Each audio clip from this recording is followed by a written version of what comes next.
Dallas Independent School District, Woodrow Wilson High School.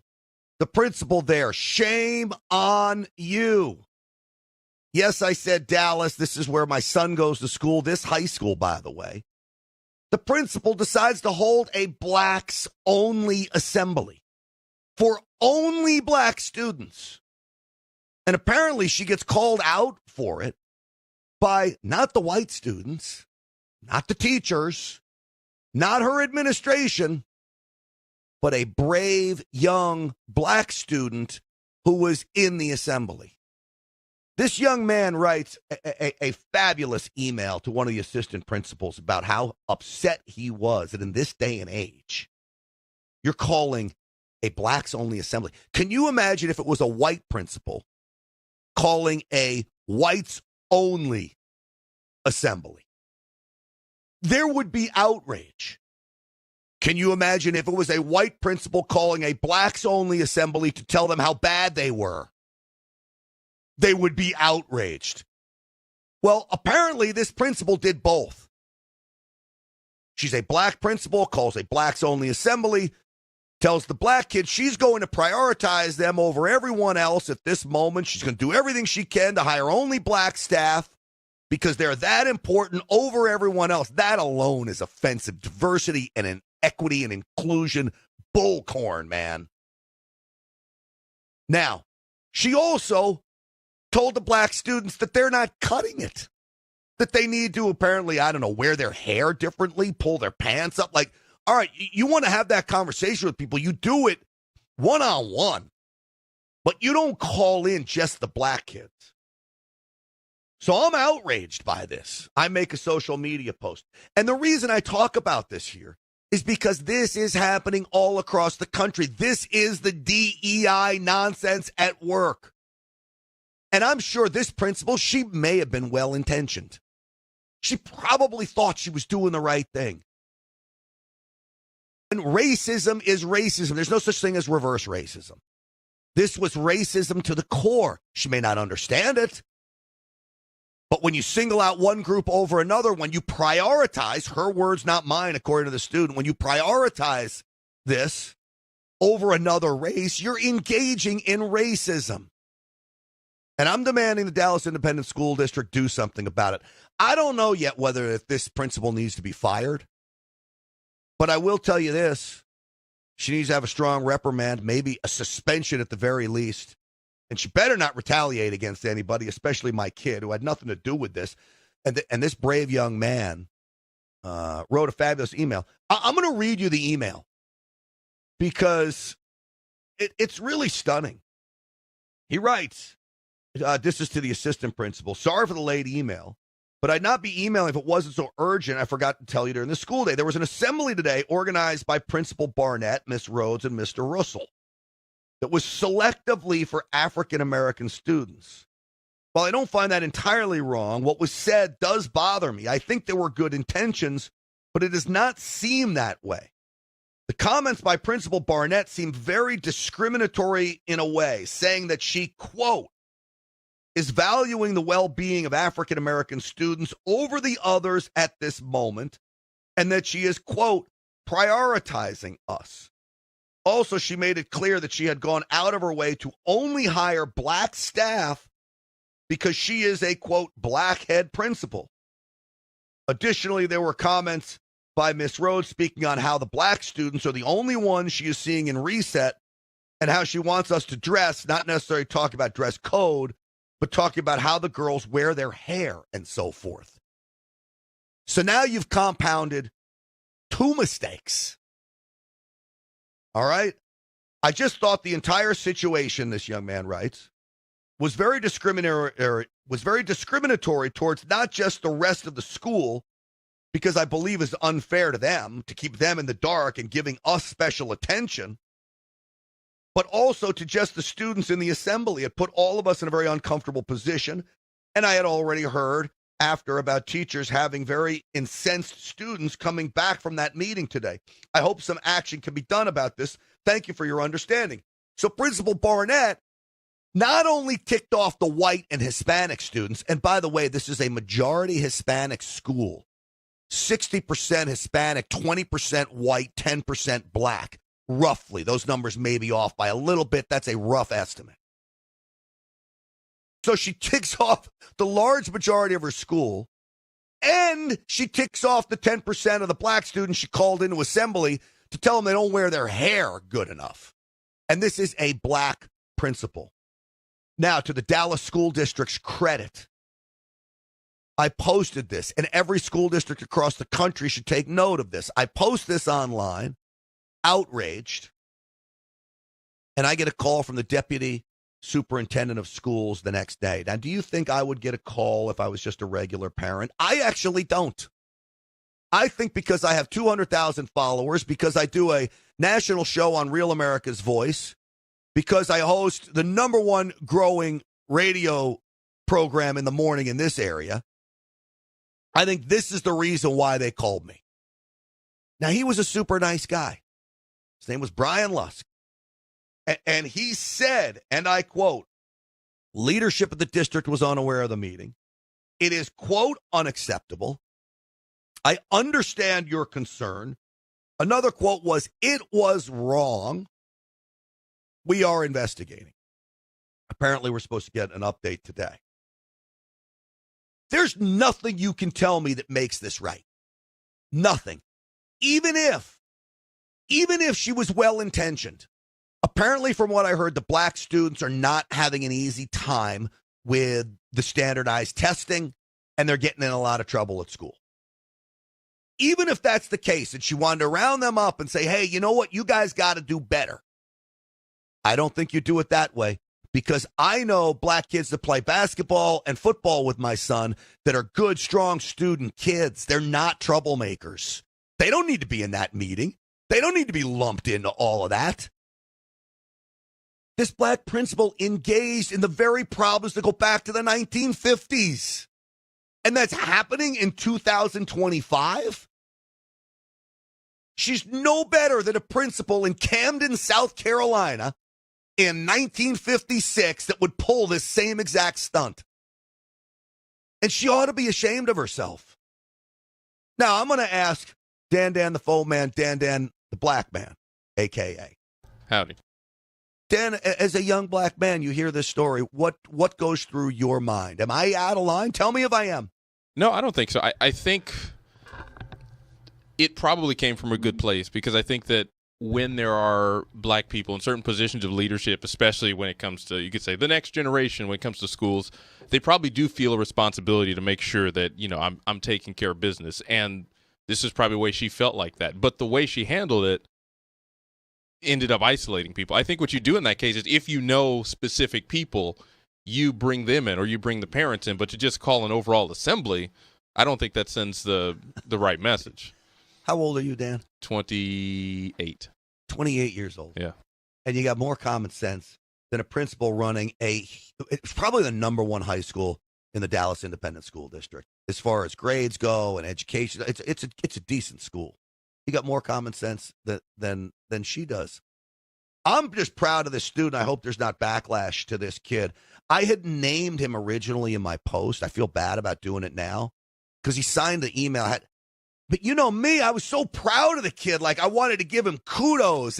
And then everybody was like, yo, you can't name him. So I took his name out of there. So I apologized to him for naming him, but I was so proud of him for speaking out about this. But Dan, let me ask you this question, because there's part of this email that she said to kids, she's going to only hire black staff. Now, in my opinion, I don't care if my son's teacher is black or white or Hispanic. I just want a good damn teacher. Yeah. Okay? I want a teacher that can prepare my kid, not just for college, but for life as well. But I want it both, because a teacher that can prepare a kid for college can also prepare a kid for life, and it doesn't do any harm to the kid that isn't going to go to college. What I'm being told is this principal is hiring teachers, and they may not be equipped with preparing kids to go to higher education, and she's hiring them solely off of the color of their skin. Now, again, I don't care what color you are. Dan, do you care if your kid, when you have one someday, Has a black teacher, white teacher, Hispanic teacher, Asian teacher. Will you care? No, if they're good at their job, no. That's what I'm saying. So I don't know. Maybe she's well-intentioned. The worst ideas have always been out of the best intentions. Yeah, and in many cases. I think that is it. I like I said earlier, some people I would say, speaking from some experience and just observing the black community as someone who's black, there is a responsibility to sort of lend a hand down. If you have a higher position, kind of give opportunities. I understand that. But how you do it and how you present it is very important. And if you just come out blatantly and say something like this, not only you're opening yourself up to maybe an investigation or maybe like, hey, you can't be doing that, but also you turn people off, as opposed to just saying, I'm hiring the best people, but I also recognize that maybe there are some great black teachers who haven't gotten the opportunity. I'm looking for them too. But if you say it like this, you lose people. When you say I'm only hiring black staff, yeah, can't do that. It's completely outrageous. And to single out the black students, now I'll tell you this. This plays into the victimhood mentality. Diversity, equity, and inclusion is only telling the black students you bring in that they're inferior. And that is not the message that I want to be sending to young inner city children. They are not inferior. They're just as good, have just as much opportunity as anyone else. Nurture that. Don't turn them into victims. That's the problem with America today. And this is happening all across the country. Folks, I just read a report that shows Americans in record numbers are outliving their retirement savings. That puts you in a very precarious situation. Why is this happening? It's because the retirement strategies that most people are using are the same tired old strategies from the 1970s. What happens? Financial advisors get risk. The retirement companies get rich, but it often leaves you and your savings positioned very poorly. Companies like BlackRock and Vanguard keep getting bigger and bigger while your retirement savings struggle to keep up with the rising cost of everything today. It doesn't have to be this way. My great friends at Augusta Precious Metals have put together an important report tailored just for my audience. Many of you have over $50,000 in a retirement account, whether it's an IRA, 401k, or a TSP, which means you need to get your hands on this concise but powerful 2-minute report about how to take full control of your retirement and financial future. Here's what I want you to do. Visit grantlovesgold.com. That's grantlovesgold.com, or text GRANT to 35052. Do it today. You'll get instant access to this 2-minute report. In it, you'll learn one step that you can take that will open the doors to a modern way to protect and grow your retirement. It uses the same strategies the wealthy use to protect their portfolios. Look, even companies like BlackRock and Vanguard are using these strategies themselves without sharing them with their clients. Well, now you can start taking advantage of them as well. So if you have over $50,000 in your retirement accounts, you need to contact my friends at Augusta Precious Metals. Visit grantlovesgold.com. That's grantlovesgold.com, or text GRANT to 35052. Do it today. Your future self will thank you. This gambling scandal involving the NBA and rigged poker games, the intersection of professional athletes and the mafia, is pretty stunning and stunning to the core. Now you've got this situation where LeBron James may be pulled into this. Damon Jones, an unofficial assistant coach for the LA Lakers, was tipping off his gambling buddies, mafia buddies, quote, get a big bet on Milwaukee tonight before info is out. That was back in February of 2023. The Lakers playing the Milwaukee Bucks, and lo and behold, LeBron sits, Milwaukee wins. Did LeBron know about this? How do you get multi-million-dollar athletes to be in on it? Why would they risk their whole career, even if you're talking a few $100,000? These are million-dollar players. What does the mafia do to make this happen? Well, I invited my buddy Johnny A-Light, who was a longtime Gambino family enforcer. Quite frankly, he was John Gotti's hitman. He went to prison for a long time. But it wasn't just involved in that. He was involved in all kinds of things for the mafia and rigging stuff. So I brought him on the Real America's Voice show to give us some insight into how these schemes work from a mafia perspective. This is my interview with him. Jersey Councilman Johnny A-Light is with us. Johnny, welcome to the program. Nice to see you again, Grant. Thank you. Well, it's good to see you, my friend. And you know, I say Gambino enforcer. You were actually more than that. You were concocting some of these schemes. Take me inside how this goes down. Are there backroom deals? Are they approaching these NBA players? How do you rig something like this at every level?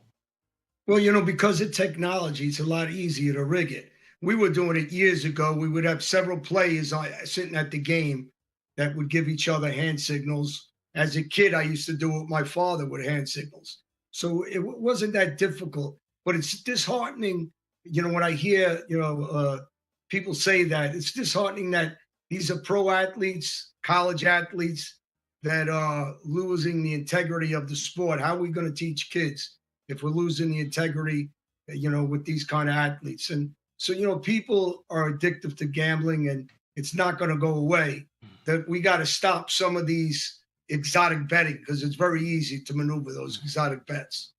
Well, on so many platforms, I mean, I'll acknowledge I use a platform called Kalshi, and you can bet like a stock market, the outcome of the games. You buy and sell during the game, back and forth, these prop bets, as you mentioned. You can bet on whether the first pitch is going to be a strike or a ball. Now, imagine if a pitcher is involved with that. It's pretty easy to throw a ball, John. Exactly. See, they're leaving this up to one, and in their eyes, if you're a ball player and you're being compromised, whether blackmailed or whether willingly, they're saying this doesn't hurt the game. I'm just throwing one pitch out of the strike zone.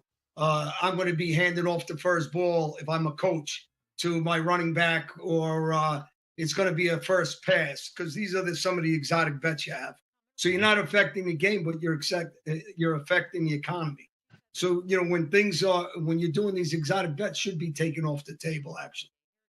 So I was actually shocked to hear Gambino crime family, Casey crime family, Bonanno crime family, all involved in this at different levels. Is the mafia still going strong, John? Well, the mafia isn't structured like before with the violence, but still, street guys are always going to find an angle to make money. When, years ago, we had marked cards. We had people that would signal to the other guy. We'd have guys outside the table. The waitresses would give a signal, and the guys didn't realize because she's good looking. She's a waitress. Her chest is out. There's all gimmicks to maneuver that game.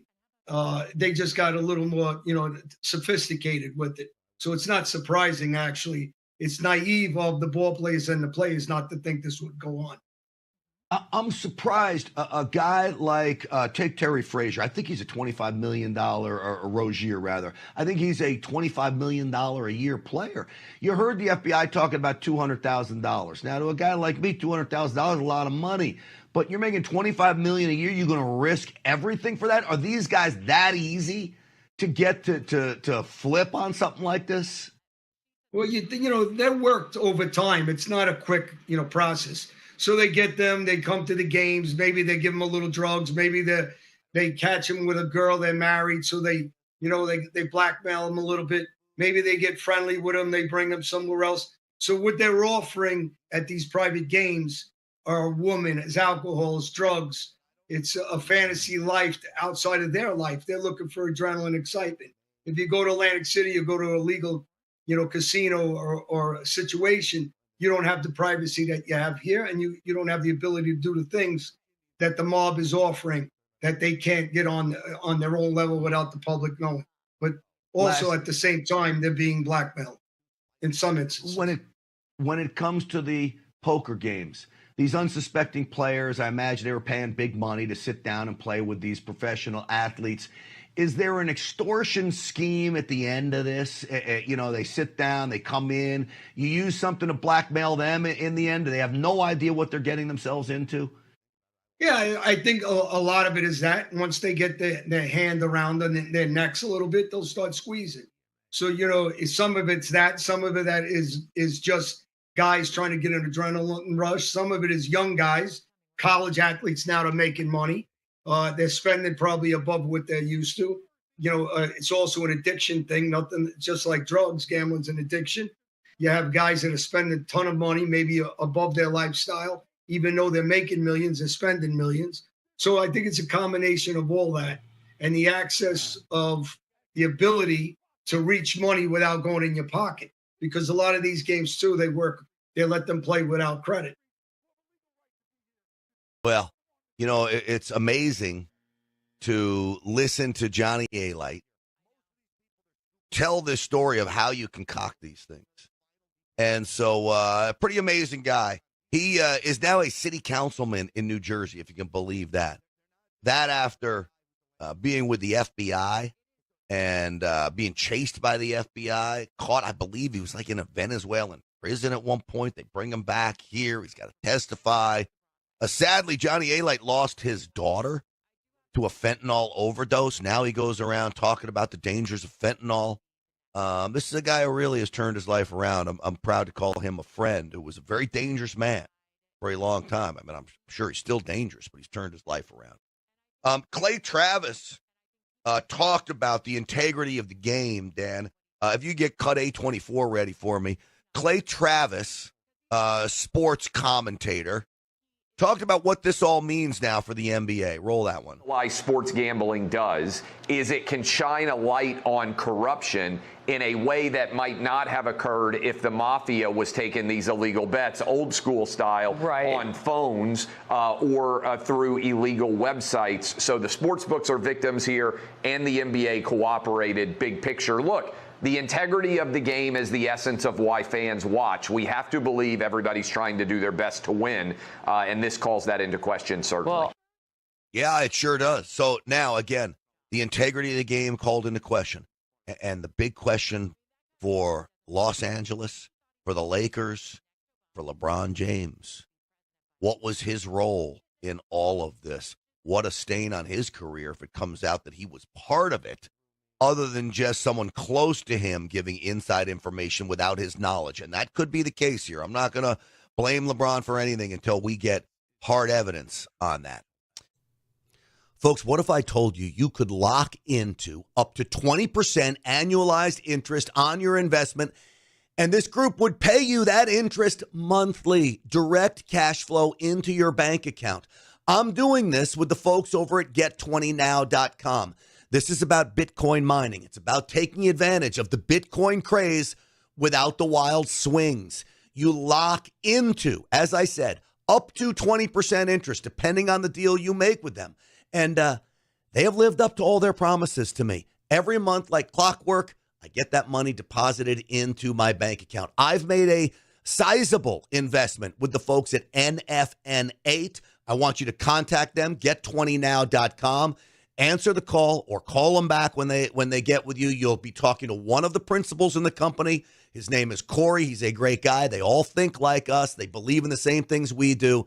And I'm a big fan of this company, NFN8.com. So if you want to take advantage of the Bitcoin craze, but you don't want the wild swings, I want you to talk to the folks at get20now.com. That's get20now.com.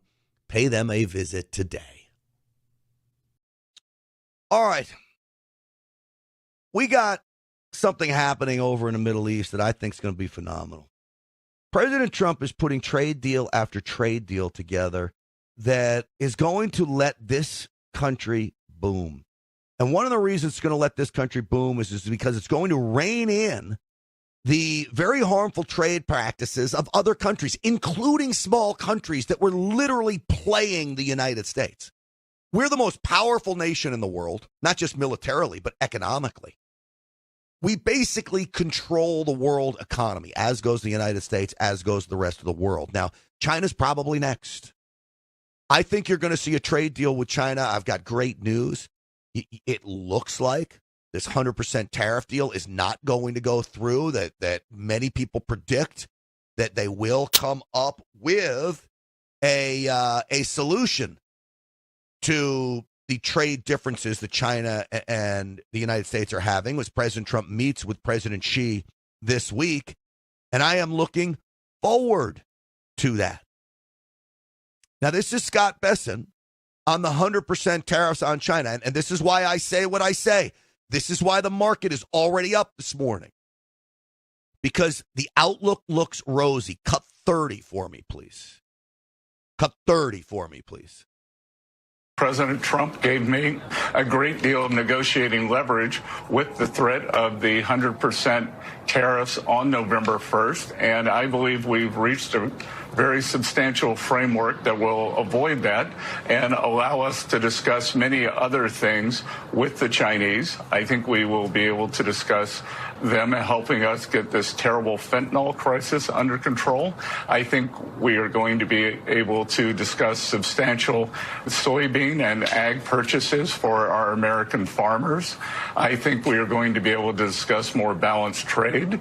And I'm not going to get ahead of the two leaders, but I think that they will also be discussing President Trump's global peace plan that he's been so successful at, both here in Asia, the Middle East, and now he's looking to Ukraine, Russia.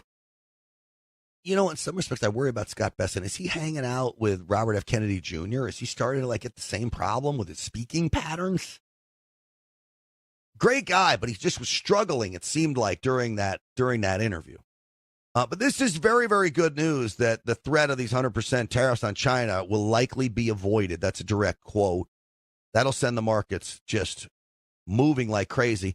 And this is the greatness of President Trump. He gives people like Scott Bessent, who's a not just wildly successful, but sharp as a tack guy. I mean, this guy is smart.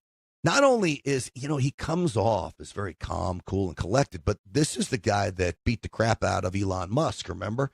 That gave Elon Musk a black eye. Bessent's the one that took him out.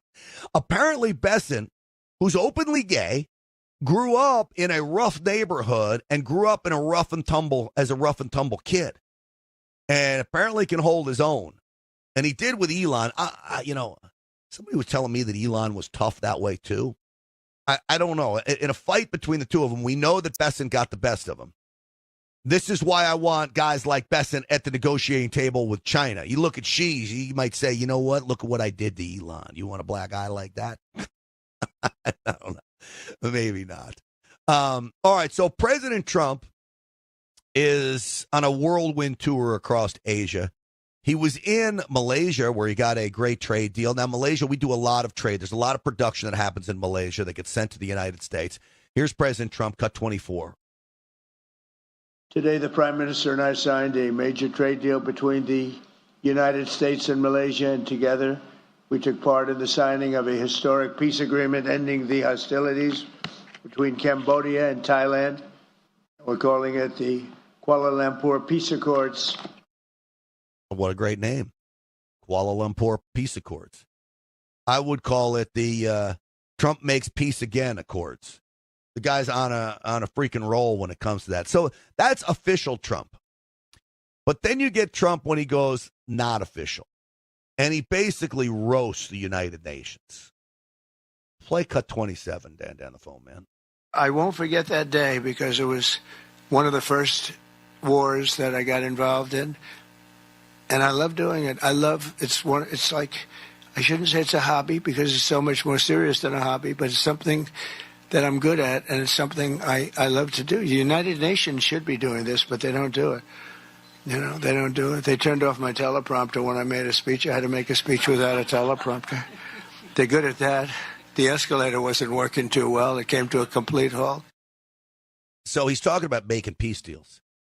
He's talking about doing what the United Nations doesn't do. That is what the United Nations should do. I mean, it's you have nations allegedly united to talk about peace, to keep calm in the world, keep chaos at bay. But what does the UN do? Nothing. They create more chaos than they do create calmness. They're so focused on the environment, and their entire war is based on anybody that doesn't agree with their environmental ideology. So, again, President Trump doing what the rest of the world can't do. And he says it's his hobby to make peace deals. What a great hobby. If you're going to be a president of the United States, to have your hobby is making peace deals. How about trade deals? I was just talking about China. Trump weighed in on this. Cut 29. We're going to do well with China. I think we're going to have a deal with China. We meet, as you know, in South Korea with President Xi. I think we're going to have a good deal with China. And they want to make a deal, and we want to make a deal. We've agreed to meet. So we're going to meet then later in China, and we're going to meet in the U.S. in either Washington or at Mar-a-Lago, Palm Beach. So, I think, a lot of these talks, when we meet, we've done a lot of discussions before we meet. We've done discussions with Brazil.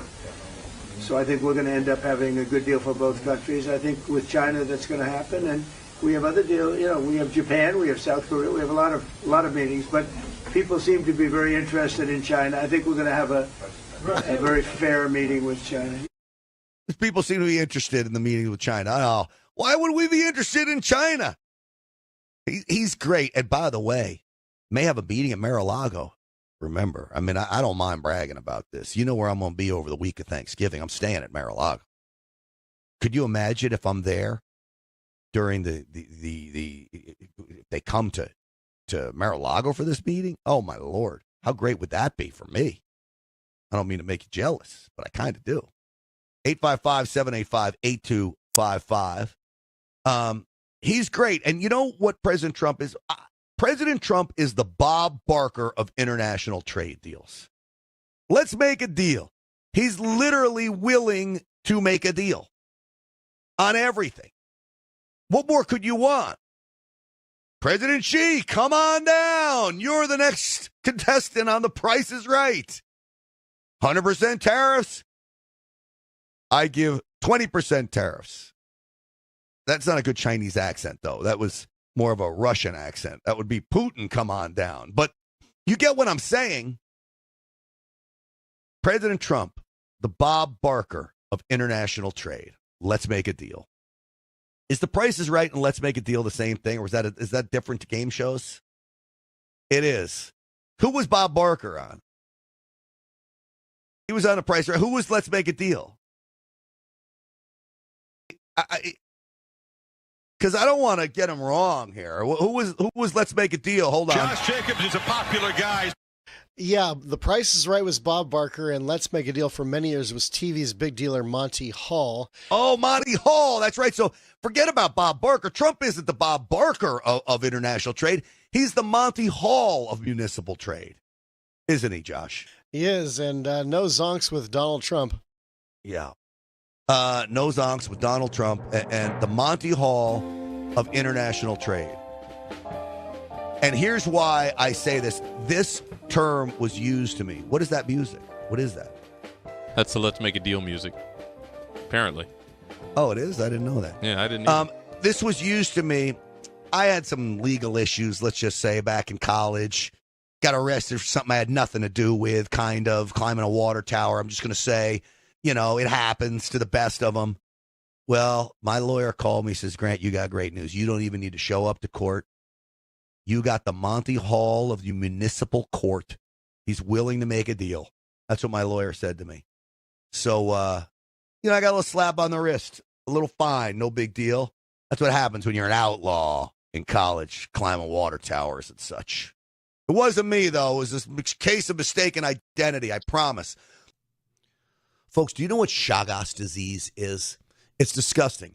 It's this rare bug called the kissing bug that bites you, and then you get infected with this parasite. Now, this was once considered a distant problem, but now cases have recently been detected in multiple U.S. states, including California, Texas, Arizona, and so many others. Now, early signs of this are fever, rash, fatigue, swollen lymph nodes.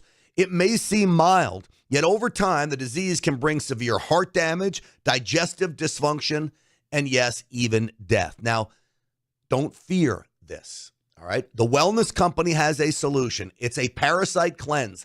I just went through it, a total body detox. Ivermectin and mebendazole, FDA approved for human use. It's the solution. Ivermectin paralyzes and kills parasites by disrupting the nervous system, while mebendazole starves them by blocking glucose absorption. This potent combination delivers broad-spectrum defense against intestinal end tissue parasites. So what I'm telling you is it's most all of the common parasites that cause bloating and skin problems and brain fog and all of these things you don't want. Go with the Total Body Wellness Company Detox Parasite Cleanse. Fill out a quick intake form. It is literally that easy. You fill out the intake form, you'll get a bottle of 90 capsules, 4 cycles, shipped straight to your door. Head to twc.health/grant. Use the promo code GRANT. Save $60 off plus free shipping. It is that easy. You just fill out that form. They will send it right to you. I promise you, it worked for me. It'll work for you. Get a Total Body Detox, the Wellness Company. Do it today. We have a serious problem because China owns us when it comes to rare earth minerals. And it's not just coming out of China. It's coming out of all of these other continents, including Africa, where China controls all of these rare earth mines. Well, our chief tariff guy, our trade representative, Jameson Greer, was talking about this yesterday. Take a listen. This is technology with respect to the rare earth. It's technology that the U.S. invented and pioneered 60 years ago. And China was able to have some of that transfer of technology, which was a mistake, turns out. And so it's completely normal for us, obviously, in the face of Chinese export controls, to diversify and develop other sources. And so, again, we get these word salads coming out of Beijing of trying to justify what they've done. No one's fooled. Everybody knows. It's not just the U.S., it's the EU, it's Japan, it's Australia. Everyone is sick of it. Well, sick of the monopoly of rare earth minerals. But you know what? Sorry, we're the ones who dropped the ball. China's just trying to take advantage of it. In many respects, I can't blame them. Now, we need to do something about it. Is there anything we can do about it? I want to bring in one of President Trump's chief money men. He's with the Committee to Unleash Prosperity. Our main money man, Stephen Moore, is with us. Stephen, it's great to have you on the program.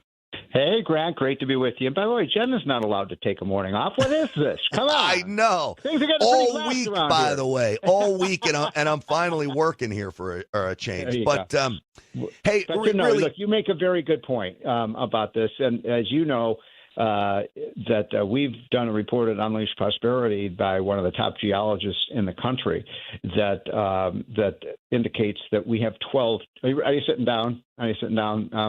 Because this is $12 trillion, trillion with a T. Standards. You know, it's interesting. Jameson Greer was talking earlier about China taking this technology. It seems to me like we're almost the inventor of all of the technology, and China just steals it from us. Well, that's true.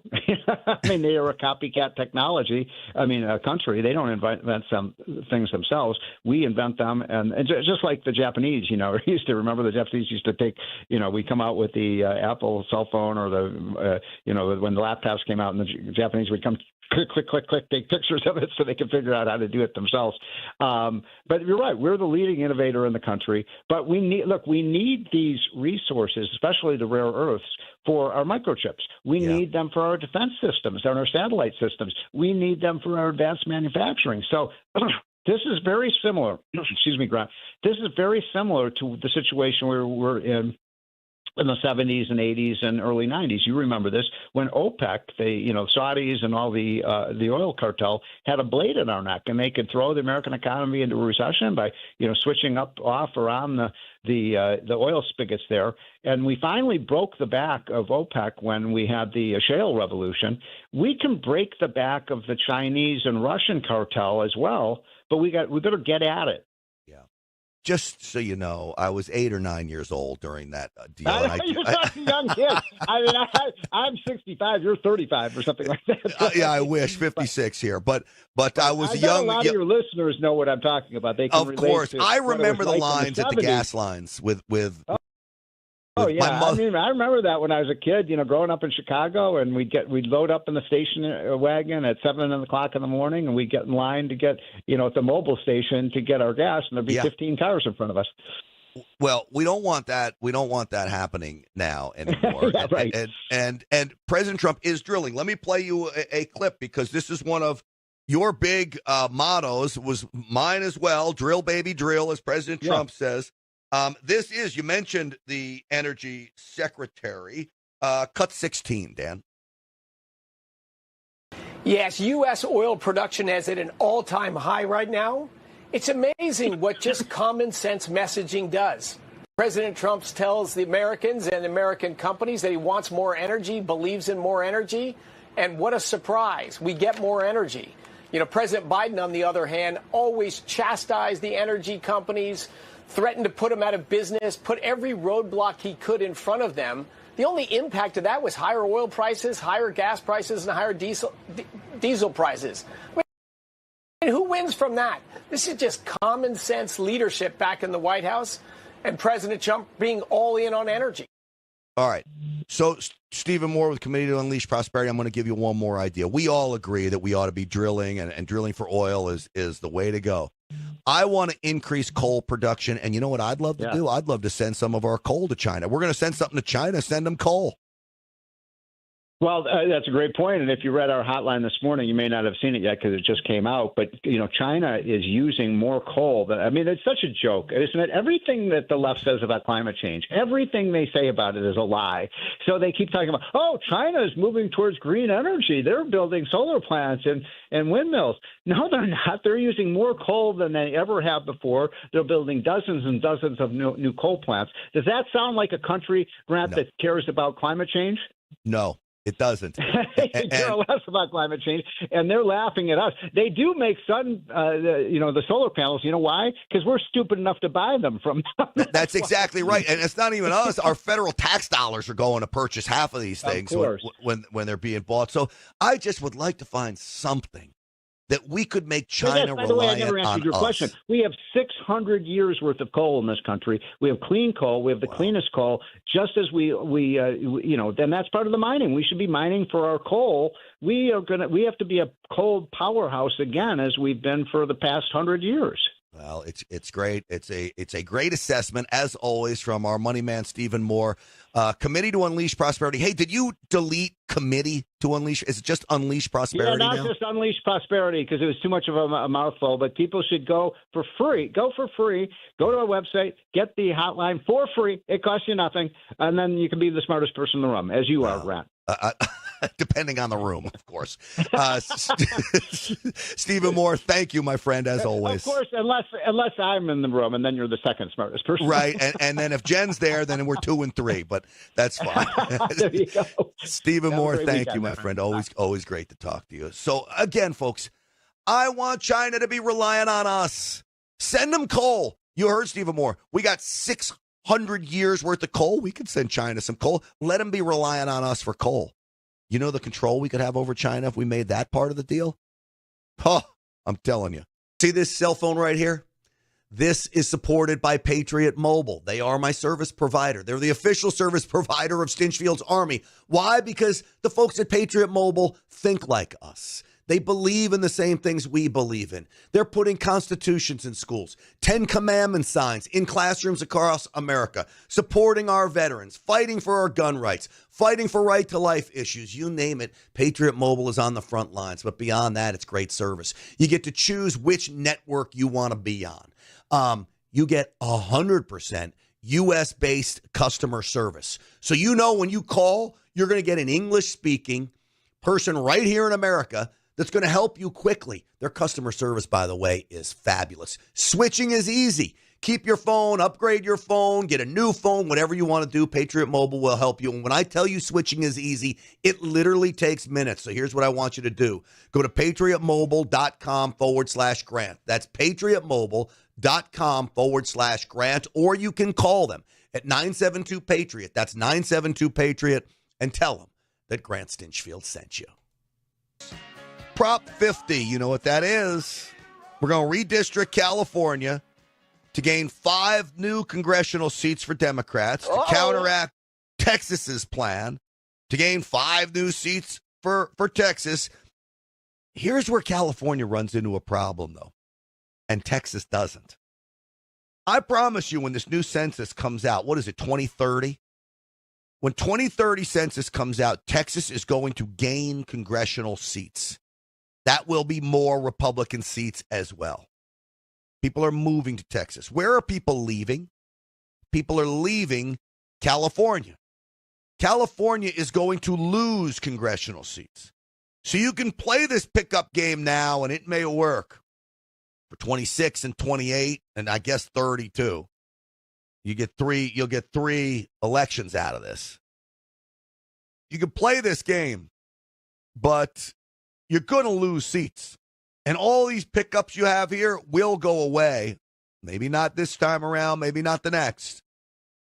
But California's going to lose, I believe, 5 to 7 congressional seats. That's a lot out of there. What is it, 52, I think? 855-785-8255. Now, what do we do to push back against Prop 50? Because we could really win the whole shebang if we just stopped this from happening. It looks like the court battles are all but dead as doornails. There's some cases that can be filed after the election, but I don't know. That doesn't seem to do me any good. So we got to turn out the vote. Do I think it's possible? I know everybody gets so mad at me that, oh, Grant, we got to stand up. I just, look, how do I say this? Being honest with you. Don't bet the life savings on it. Miracles happen. We can win it. It could win if there was a real low turnout and we got every Republican to show up, motivate Republicans to show up. I'm not sure Arnold Schwarzenegger's the guy, but I know he represents or appeals to a certain subset of California Republicans. Roll cut 11 for me, Dan, the phone man. I think when they say this is temporary, there is no such thing. I mean, the longest programs are government programs that are temporary. Okay, just remember that if it is a tax program or if it is the redistricting program, anything that is temporary with government is permanent. So in the year 2032, when the independent redistricting commission is supposed to come back, they're going to say, wait a minute, there's still gerrymandering going on in Texas. There's still gerrymandering going on in Ohio. There's still gerrymandering going on in Florida. We have to continue with the gerrymandering. This is what's going to happen. They will find an excuse. So therefore, I don't think it is temporary. So that's total fantasy. You know, I guess there's some things I agree with Arnold Schwarzenegger on, and I'm going to say this about him. I actually think he's a really nice guy. I think he ruined the Republican Party in California. He was the beginning of our downfall. It's climate zealotry and all of that nonsense. But I think in the end, I think he's a well-intentioned dude. I really do. I don't think Arnold Schwarzenegger is a bad guy. Remember the pothole thing? I love that. He was going, filling in the potholes by himself. Good for you, Arnold. He's spot on about this. There's no such thing as a temporary government program. Ronald Reagan was the first one to coin that phrase. So, and he's not alone in this thinking either, by the way. This idea that we're going to redistrict, and then when the new census comes out, we're going to go back to the old way. Are you kidding me? You're just going to tell 5 members of Congress that their seats have now gone away and they've got to run in a different district? I don't think that's happening.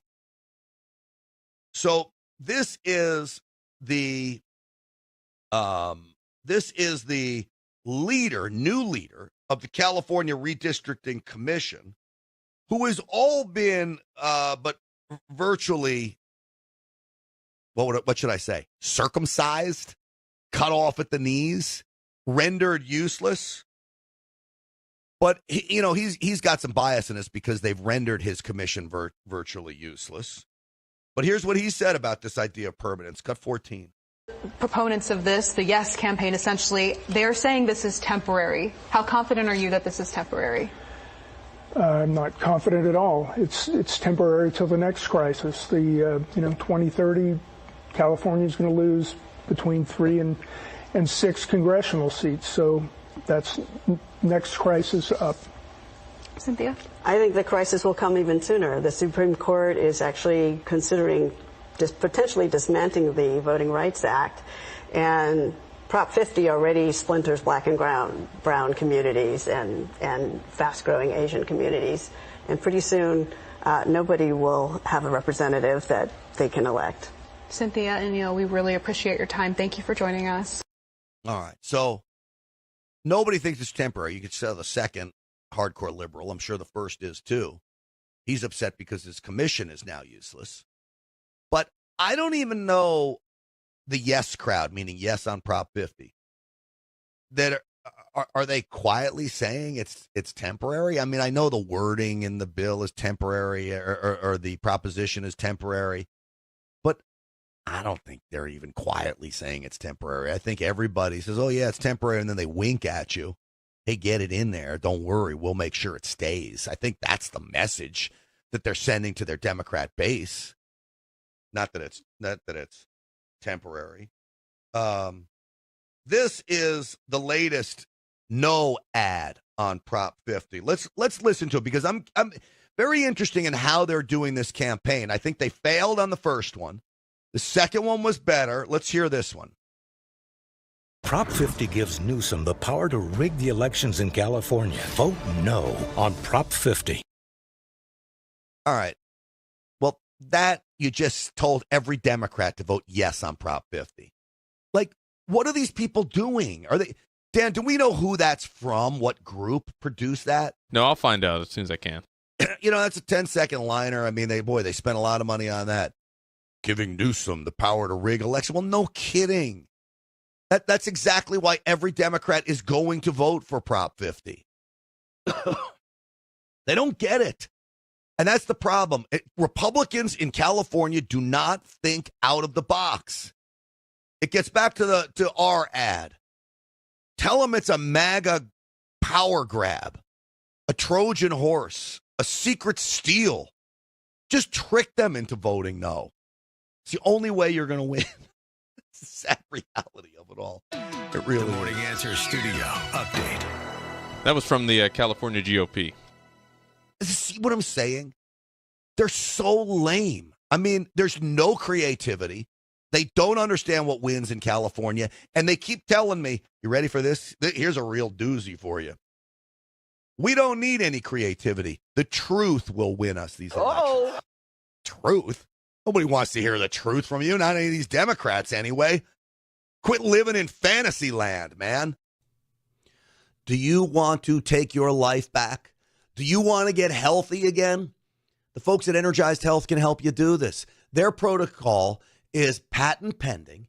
It is about the science, and it is about getting hydrated at a cellular level. What does that mean? It means the pounds just shed like crazy. I lost 15 pounds in 2 weeks on the Energized Health protocol. It wasn't about crazy diets, and it wasn't about all kinds of supplements that cost you millions, and it wasn't about a crazy workout plan.